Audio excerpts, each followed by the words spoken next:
This song was written for the 1943 musical Oklahoma. The play was based upon a novel, Green Grow the Lilacs, which was a Western. It had a country setting and featured country people. Theatrically speaking, Oklahoma was groundbreaking in many important ways, but most importantly, I guess, it was one of the first musicals to integrate the songs into the plot of the story. Every song had a plot purpose. The purpose of I Cain't Say No was to define character. Adu Annie is a secondary comic character. She's a young girl and she has a problem. She likes boys and she likes to flirt. That quality of her personality is defined in this lyric. As we look at this lyric, note how differently Oscar Hammerstein works from Cole Porter. If Cole Porter wrote a song called I Can't Say No, it would be full of naughtiness and double entendres. But not Hammerstein, whose lyrics sometimes had a social issue dimension to them, but they were never risque in the sense that Cole Porter's were. At heart, Oscar Hammerstein bought into middle-class American values in a way that Cole Porter didn't. I Can't Say No is a funny song, but it's quite poetic. More than anything else, it's a parody. Love songs fall into certain traditional subgenres. For example, there are the tort songs or the love lost songs. And then there are the love wanted songs. And let's see, and then there are what I call the second time around love songs and many other subgenres.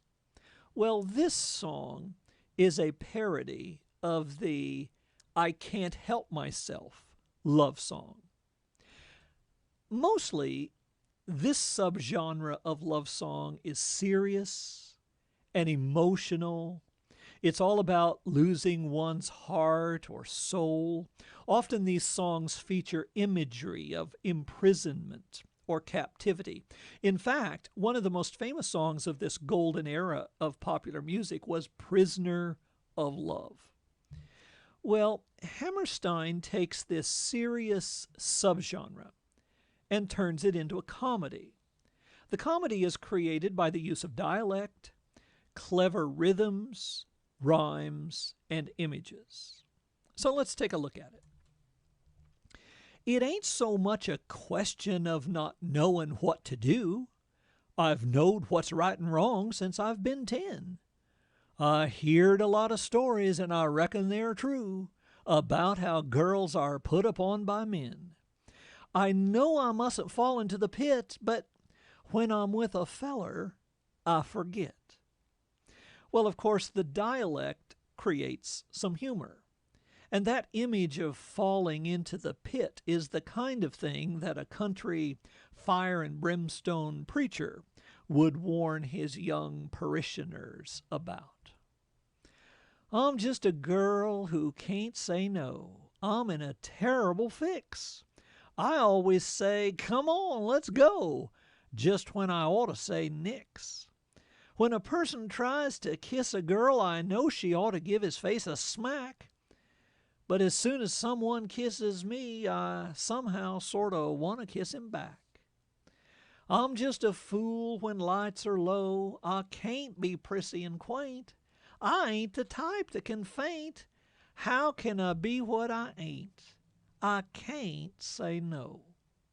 Note how the stanza builds, almost in a stair-step kind of way, with the repeated rhymes quaint, faint, ain't, and then climaxes with I can't say no.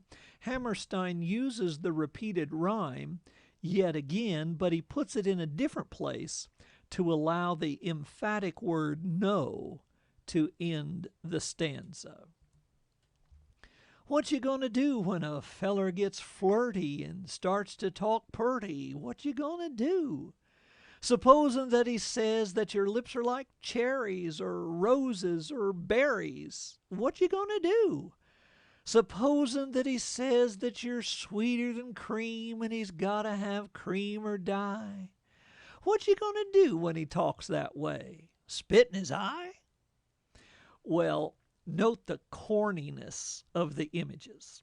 Lips like cherries, roses, berries, you're sweeter than cream. Not very original. But teenage love and hormonal eruptions aren't very original. All these items are things that would be on a farm, so they do fit the character and the situation. I'm just a girl who can't say no, can't seem to say it at all. I hate to disappoint a beau when he is paying a call. For a while I act refined and cool, a-settin' on the velveteen settee. Then I think of that old golden rule and do for him what he would do for me. Well, note the country language of beau and paying a call. We don't talk that way, but country people in 1943 would have. A velveteen settee is an old-fashioned couch. I also like the allusion to the golden rule, do unto others as you would have them do unto you. Note how Hammerstein rephrases it and turns it around for comic effect. I can't resist a Romeo in a sombrero and chaps. Soon as I set on their laps, something inside of me snaps. I can't say no. The reference to sombrero and chaps is explained by the setting. These are cowboys she's flirting with, so the sombrero is the cowboy hat, and the chaps are those leather things cowboys wore over their pants to protect them from burrs and rope burns and whatever else. I'm just a girl who can't say no. Kissing's my favorite food. With or without the mistletoe, I'm in a holiday mood. Other girls are coy and hard to catch, but other girls ain't having any fun. Every time I lose a wrestling match, I have a funny feeling that I won. That may be my favorite couple of lines in this lyric. In the hands of Cole Porter, there would be something a little edgy about this, but Hammerstein's humor is much softer. Though I can feel the undertow, I never make a complaint till it's too late for restraint. Then when I want to, I can't say no. Of course, the undertow refers to what you might feel if you swim out in the ocean. Sometimes the water will seem calm enough on the surface, but underneath there can be an undertow that pulls you out to a place you don't want to be and you can't get back. It's a metaphor for what's happening to this speaker. This is a very cute lyric, but also a poetic one in a different vein from Cole Porter's.